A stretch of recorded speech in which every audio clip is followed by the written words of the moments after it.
El acuerdo de paz suscrito por la guerrilla de las FARC-EP y el gobierno de Colombia en noviembre de 2016 tenía básicamente el propósito de contribuir a la superación de las causas históricas y los factores de persistencia del conflicto armado en Colombia, en la medida en que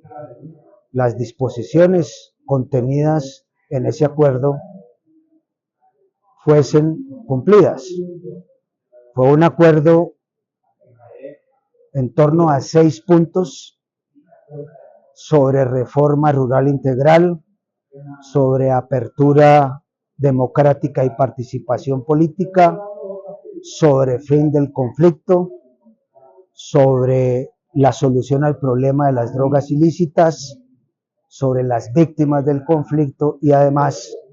sobre la implementación y la verificación. En su momento, el acuerdo generó grandes expectativas en la sociedad colombiana, por cuanto se esperaba que de su implementación se pudiese avanzar, como ya se dijo, de manera definitiva a la superación de la página de la guerra y de la confrontación armada. A cerca de 9 años de la implementación, del inicio de la implementación del acuerdo, podemos afirmar que esos propósitos allí consignados, en buena medida, terminaron siendo una obra maltrecha, en la medida en que las disposiciones sustantivas del acuerdo, sin desconocer algunas de sus realizaciones, esas disposiciones sustantivas fueron incumplidas. Y fueron incumplidas por todos los gobiernos de turno. Desde el gobierno que firmó el acuerdo de paz, el gobierno de Juan Manuel Santos, y luego el gobierno de Iván Duque del 2018 al 2022, que entre otras cosas se trazó expresamente el propósito de hacer trizas, de acabar, digamos, con lo pactado en ese momento. Entre otras cosas, porque desde la perspectiva del proyecto político de derecha que representaba ese gobierno, se consideraba que el acuerdo era una concesión graciosa que se le había hecho al terrorismo en Colombia y expresaría una presunta doblegación del Estado a las fuerzas, digamos, de la guerrilla. La principal consecuencia del incumplimiento del acuerdo de paz ha consistido en que estamos viviendo lo que algunos autores en Colombia han denominado un nuevo ciclo de violencia y de confrontación armada. Se firmó el acuerdo, pero no terminó la rebelión armada. Se firmó el acuerdo, pero no se superaron las causas históricas ni los factores de persistencia del conflicto y tampoco se avanzó en dirección a su superación, como ya se ha tratado de señalar. Con el inicio del gobierno progresista de Gustavo Petro, en agosto 7 de 2022, se tuvo la expectativa de que podría haber una reconducción de la implementación del acuerdo de paz hacia su cumplimiento. De hecho, así lo manifestó el propio gobierno y así lo consagró en buena medida en su Plan Nacional de Desarrollo, cuando incorporó en dicho plan un plan cuatrienal de implementación del acuerdo, un plan plurianual de inversiones para la paz, y además cuando definió que el acuerdo del 2016 era uno de los pilares fundamentales y la piedra angular de su política de paz total. A casi 3 años del inicio de ese gobierno, sin desconocer algunas realizaciones parciales, particularmente en lo que concierne al punto sobre la reforma rural integral, en algunos de sus aspectos, a casi 3 años, el balance en todo caso, si se mira de manera general, no responde a los propósitos inicialmente anunciados. De tal manera que el acuerdo no ha logrado convertirse, como en efecto se anunció, en pilar fundamental y en piedra angular de la política de paz total. La situación colombiana, entre tanto, se ha caracterizado por la persistencia y la continuidad de la violencia y la confrontación armada, con tendencias incluso a la agudización en los meses más recientes, que muestran un cuadro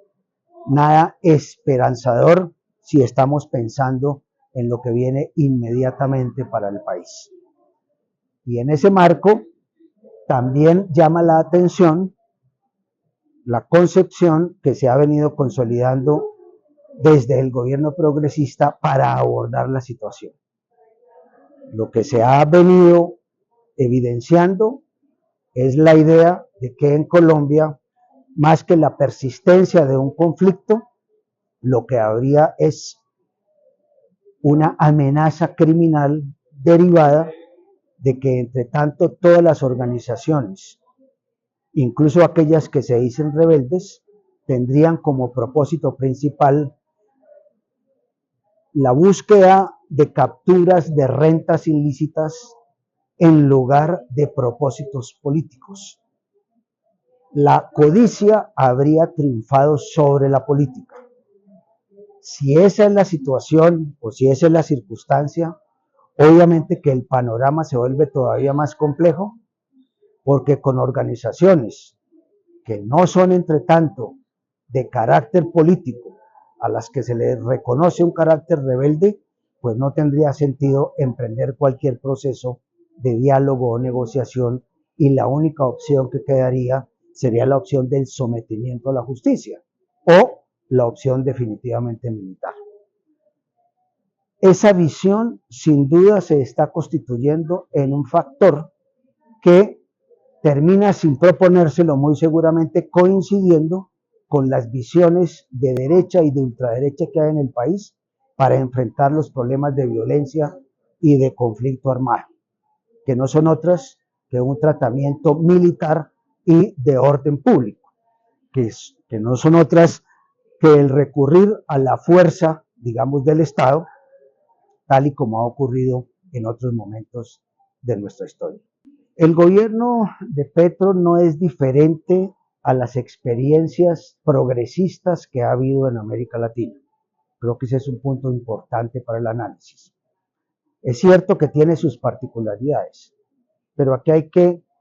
de entrada, hacer una distinción entre lo que es un proyecto progresista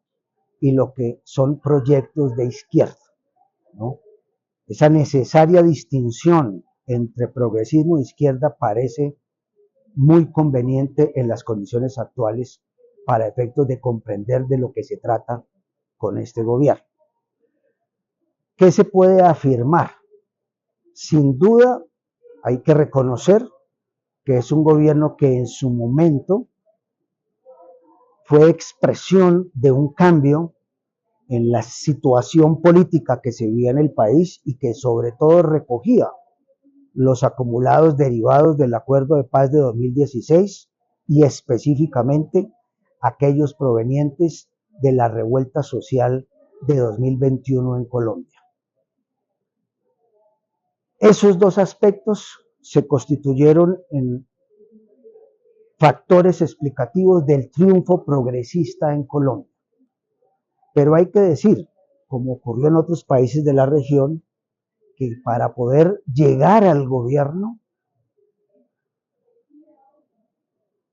el proyecto progresista o el pacto histórico, como se llama, tuvo que hacer acuerdos políticos con otras fuerzas, incluidas fuerzas del establecimiento, que redujeron en sentido estricto los alcances de su programa político progresista. De tal manera que desde el inicio se tuvo un gobierno débil desde el punto de vista político, sin suficiente garantía de las mayorías políticas en el Congreso de la República, sin suficiente control, digamos, sobre la institucionalidad del Estado, poniendo en evidencia una vez más que una cosa es tener el gobierno y otra cosa es tener el poder. Aquí estamos con un proyecto que tiene el gobierno, pero que en sentido estricto, digamos, no tiene el poder. Y eso conduce a que en los propósitos que se trata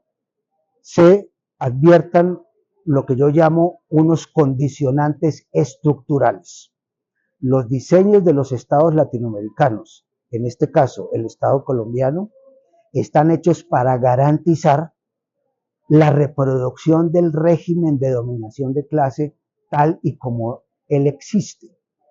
A lo sumo, para permitir reformas gatopardistas, pero no reformas sustantivas.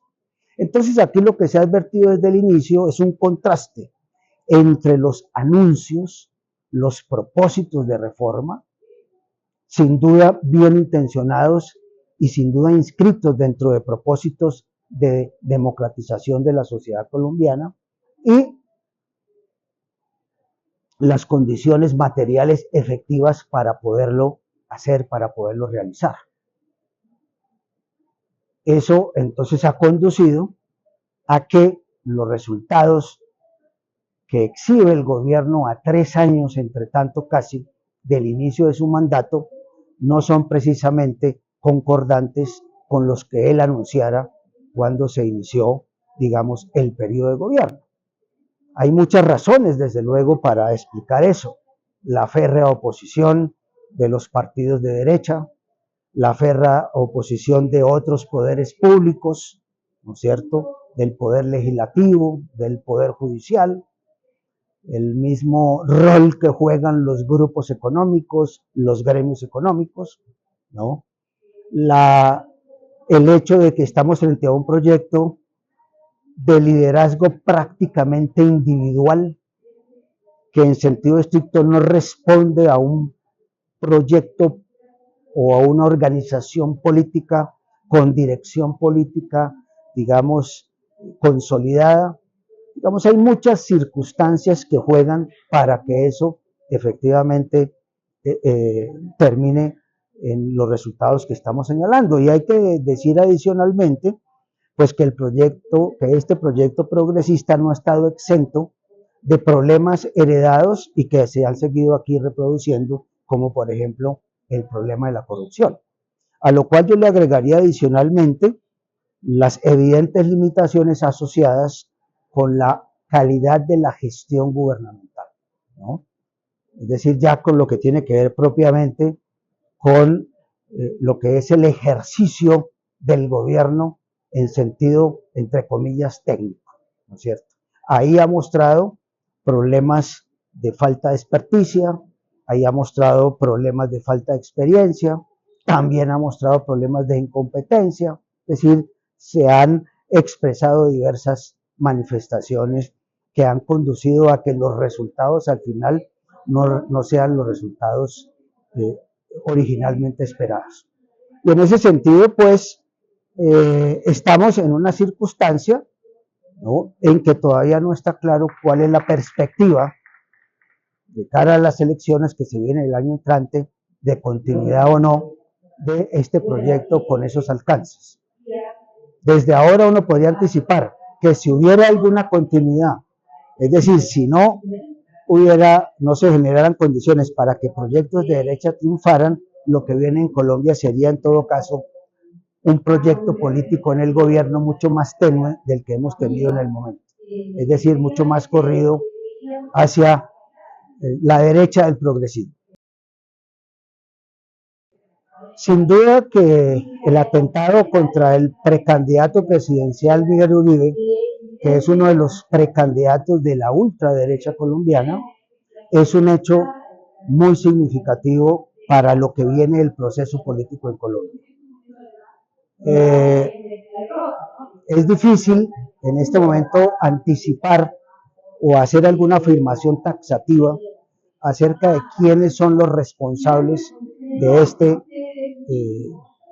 este atentado. Normalmente yo me guío por la pregunta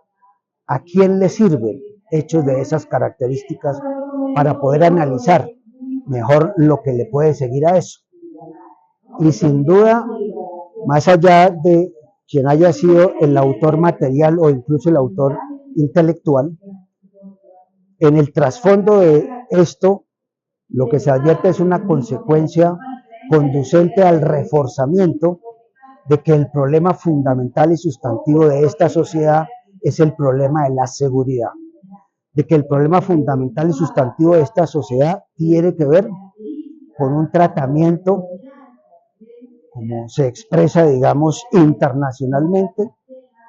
de los problemas de seguridad por la vía del ejercicio de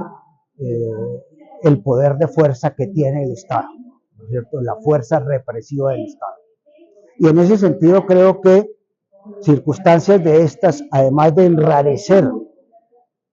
el debate político colombiano, abrir la posibilidad para que se presenten nuevas situaciones de características similares,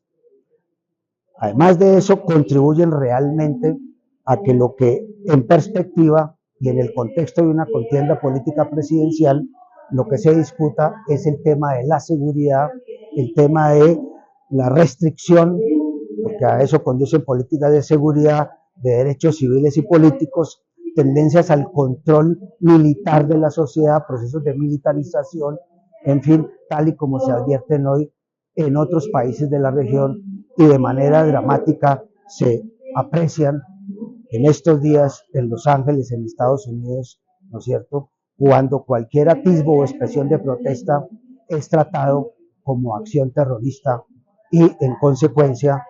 frente a ella se justificaría el recurso de la fuerza militar del Estado.